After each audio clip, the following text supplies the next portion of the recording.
I think what this story really illustrates, though, for those of us listening, is that you really want and need to be in control of your lead generation, right? When someone else is in control of it, number one, you've got to pay dearly for it.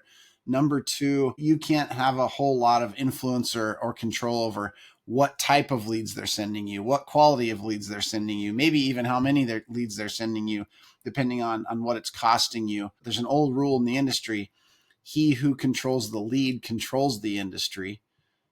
He, she, you get the point. And the idea is that we want to encourage real estate professionals to control their own lead generation through their own efforts in their local marketplace. And again, not because generating leads online is not a good thing, but if you're paying someone to generate those same leads online for you and you're not in control of the process, this is the type of thing that can happen. This is the type of frustration that can occur. And of course, anytime anyone's frustrated nowadays, it seems to want to end up in court. I wish that wasn't the case, but it sure seems to be a pattern. So control your lead generation. Work with those that know, like, and trust you in the local area as a starting point and branch out from there. But be aware of those that would just sell you names, numbers, and contact information.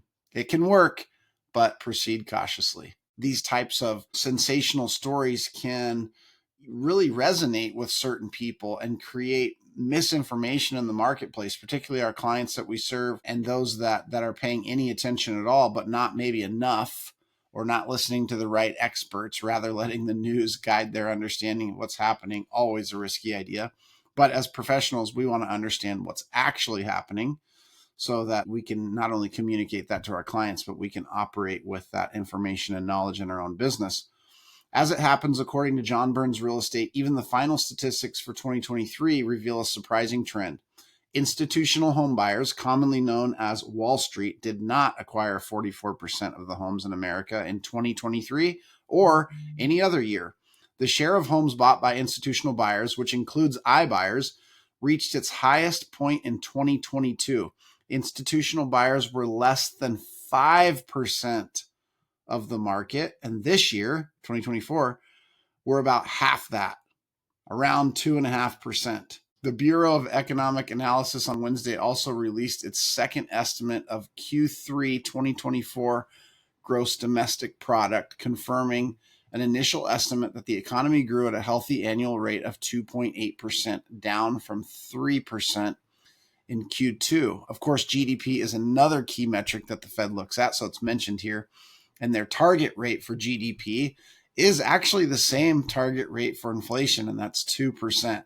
They believe that a 2% growth in the overall economy of GDP is a healthy rate of growth. Now, that's reported as 2.8% here, so above what they would consider healthy, extra healthy, if you will. Jerome Powell continues to mention that they're going to let data determine what they do with the rate. So we will see. Wednesday the 18th, today, is the day that they meet. So we'll be able to determine what they do and, of course, how that impacts not only the economy at large, but interest rates going forward.